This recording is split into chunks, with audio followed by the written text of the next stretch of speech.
पाऱ्याचा फणस आणायला, फणसाच्या पाऱ्याची भाजी, फूस भाजी करतात ना, तो फणस आणायला. चिक गळायला खाली ठेवले होते ना, ते आता काढले, घेतली.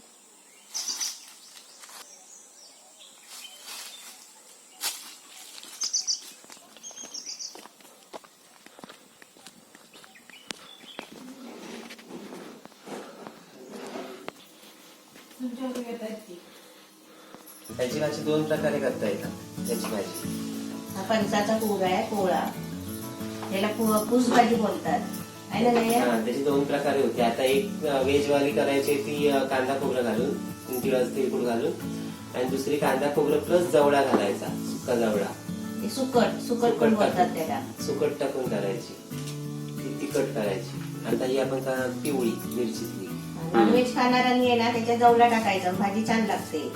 जवला म्हणजे सुकट, ते टाकून बनवले की छान होते. आता मुंबईला बाजारात विकायला आली असते, मोठे मोठे येतात ते असे. हे पण येतात मुलुंडच्या बाजारात असतात एवढे वाटते. हे फणस असा साफ करून घ्यायचा. ह्या फणसाचा पारा आहे ना, हा असा साफ करून घ्यायचा, कापायचा चांगला, त्याचे काटे काढून टाकायचे.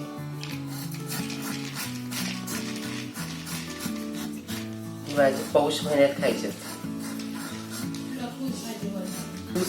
पौष महिन्यात ती फूस भाजी बोलतात. याची साफ करायची पटापट.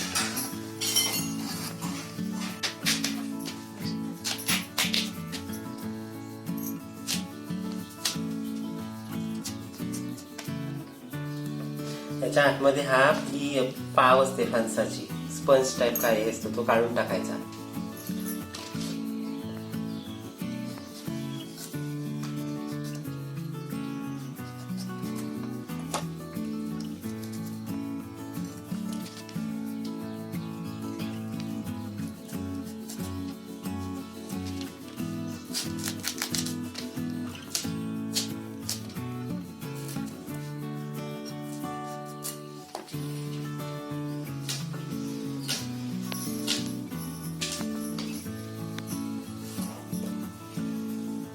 मीठ टाकलं ना? हा, मीठ टाकायचं म्हणजे कसं ते शिजताना त्याला लागणार, नंतर मग टाकायची गरज.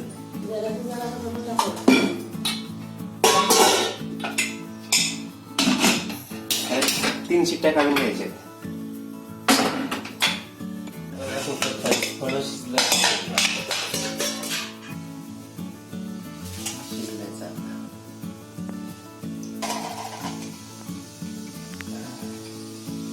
याचं पाणी काढून टाकूया.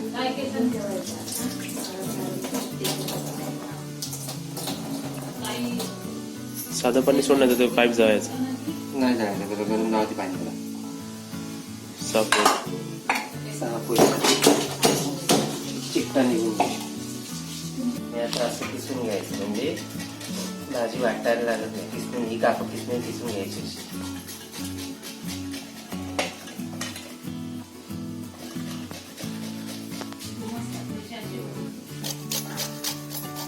फणसाच्या पाऱ्याच्या भाजीत टाकायला ही तीळ घेतली, त्याचं भाजून तिळकुट करायचं लसूण टाकून. याच्यात हे आता तिळकुट, त्याचं नाव तीळ घेतले, त्याची पावडर करायची भाजून मिक्सरला, त्या फणसाच्या पाऱ्याच्या भाजीत टाकायला. हे आता असे गरम करायचे चांगले.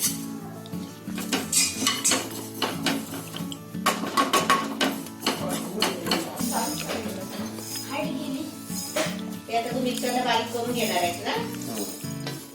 फक्त हे ह्याच्यात लसूण टाकायचे आणि ह्या लसणीच्या पाकळ्या शोधायचं नाही, असं करायचं.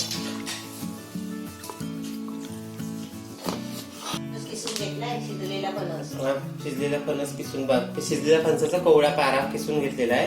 आणि त्यात हा तीळ जे आपण मगाशी भाजले त्याचं हे कूट केलेलं आहे मिक्सरला लावून. तीळ आणि लसूण, तीळ आणि लसणीचं कूट आहे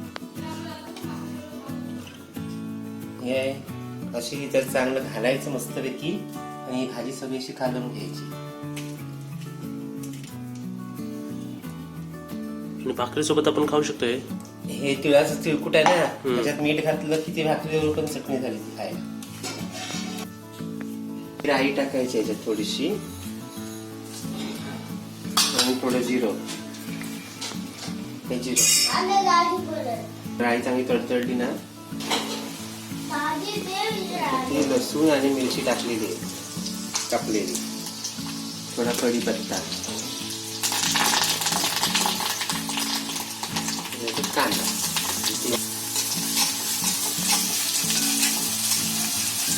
आणि हळद टाकून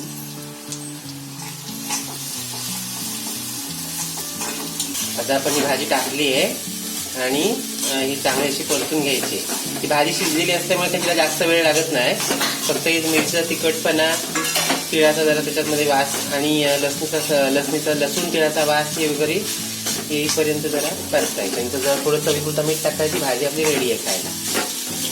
पहिलं मीठ टाकलं होतं आपण शिजताना, पण ते काय परत नंतर मीठ टाकावं लागतं याच्यात.